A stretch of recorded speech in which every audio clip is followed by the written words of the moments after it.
Welcome to the Slop Temple. We pray this video helps. In this video, I will explain how to use low gear in automatic transmission.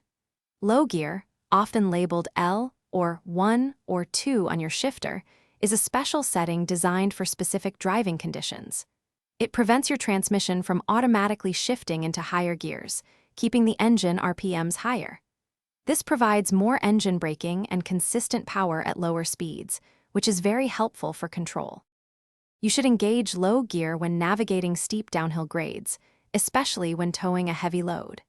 It's also ideal for off-road driving, like traversing rough terrain or climbing difficult inclines, where precise speed control is essential.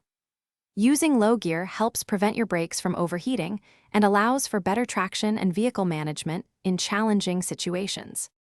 To shift into low gear safely, it is best to be at a relatively slow speed, generally below 25 miles per hour.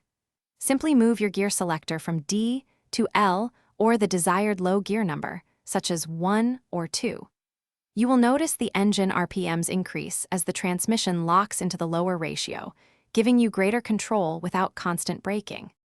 The primary benefit of using low gear is enhanced engine braking, which reduces wear on your vehicle's brakes, especially on long descents. It also provides superior control and power delivery when tackling tough conditions like deep mud or loose gravel. Remember, do not use low gear for extended periods at high speeds, as this can cause unnecessary engine wear and reduce fuel efficiency. Thanks for watching. Consider subscribing if we helped you.